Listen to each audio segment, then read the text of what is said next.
pledge allegiance to the flag of the United States of America and to the republic for which it stands, one nation, under God, indivisible, liberty and justice for all.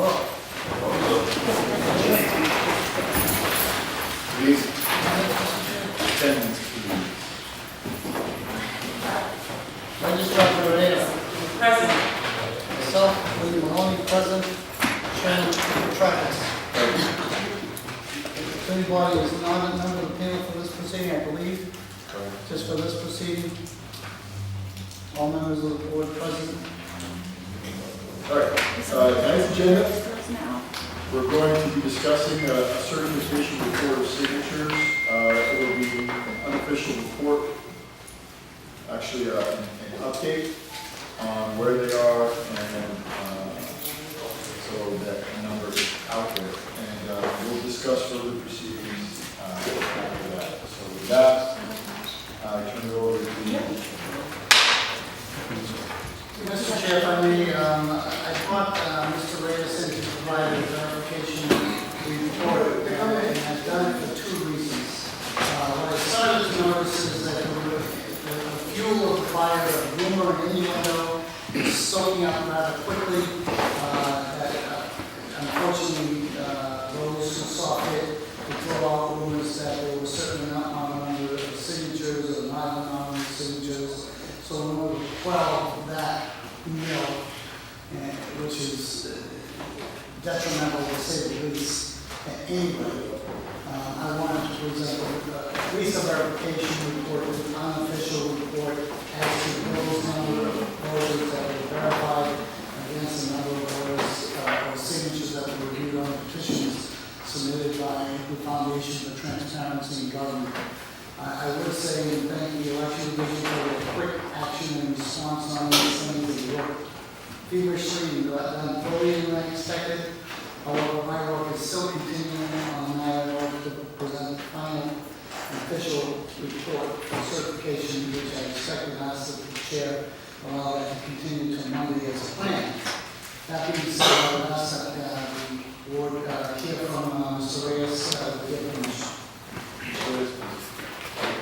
The following are the results of the verification of voter signatures to determine the voter registration status during the recall petition submitted to the Office of the City Clerk for the petition known as the Foundation for Transparency in Government.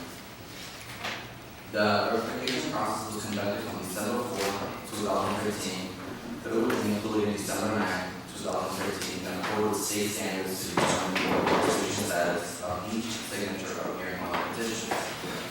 The results of the review is as follows. Total signatures reviewed were 8,069. Total registered voters for the 2013 city election was 37,635. Total registered voters signatures required was 15% of the 37,635, which is 5,645. Signatures verified by the election staff was 4,990. In short and fashion, Mr. Chair, what I would say is that the petitions currently are short in the amount of signatures necessary to go forward with a recall election. However, that being said, there is still an objection phase that would be, that is, I believe, still in place, if I'm correct, Attorney Warren, and still is pending. That objection phase, and scheduling those objections, from what I understand, is probably because we're scheduling them on Monday the 14th. The figures that are presented right now also is as a secondary result of presenting these figures. Unofficially, of course, to be verified by certification on Monday. I would ask the board certainly to suggest to the board that there's been a lot to do about security of the petitions in the original form, security of the petitions preserved through making electronic copies of those forms for pre and post review, and that as far as security is concerned, I am completely confident that the security has been met, security issue has been met. Whether the city decides to continue with a police guard over those signatures and the original petitions, I leave that to the city. There is sufficient, I believe sufficient, we'll say, avenues of copies of these things that if anybody tried to bring anything, it would be readily obvious. The board may want to hear from each side as to that issue, and certainly from the city attorney if necessary. I do.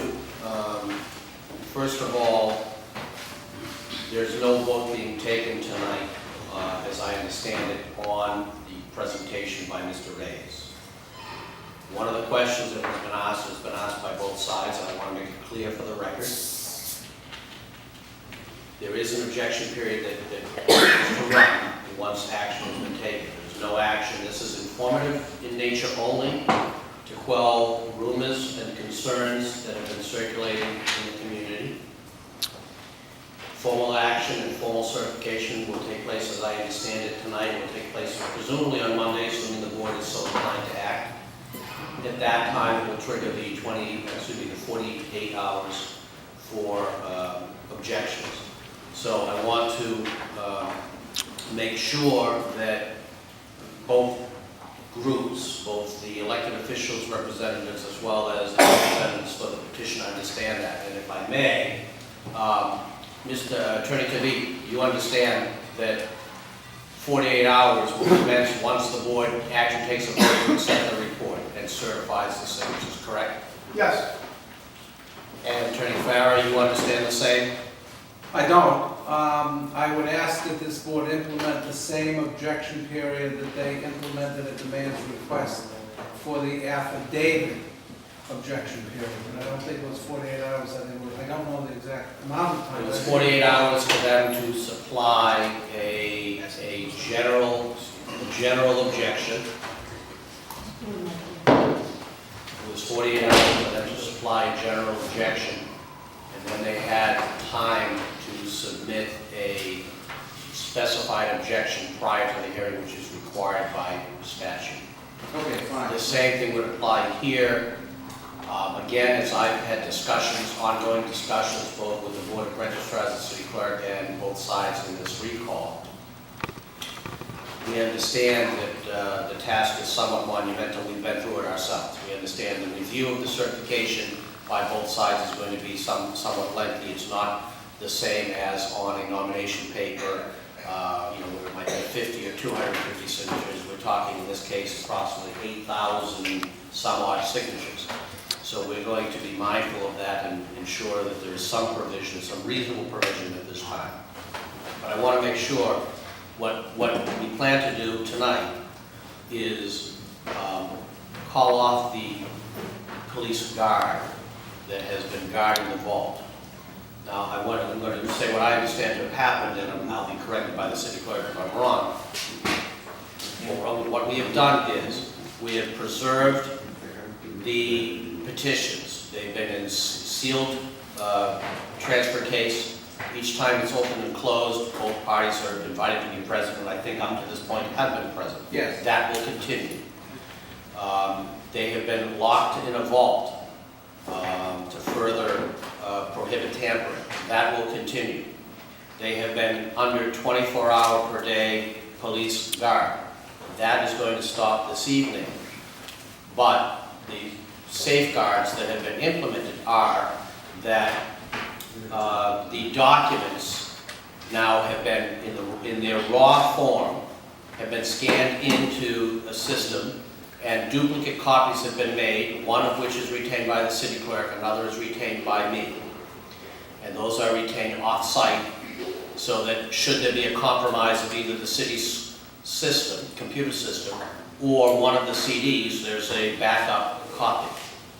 In addition, the work that's been done by the election division to certify the signatures, the review of each of those 8,000 some odd signatures, and the annotations that have been made on the petitions indicating whether the person is certified or not using the statutory standards, that has now also been scanned into the computer system.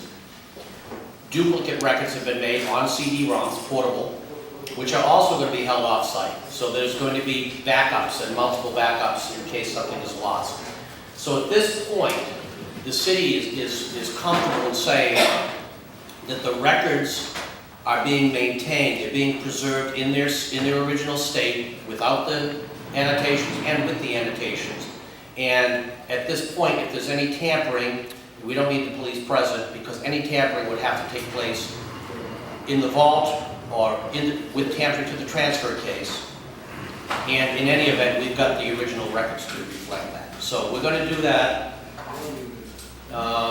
And then from this point forward, as I said, when they reopen, if the transfer case is reopened, both parties will be invited to attend and to watch and observe. Will you continue, or is it your plan to continue to take off the vault and sign and date the vault as we've done in the past?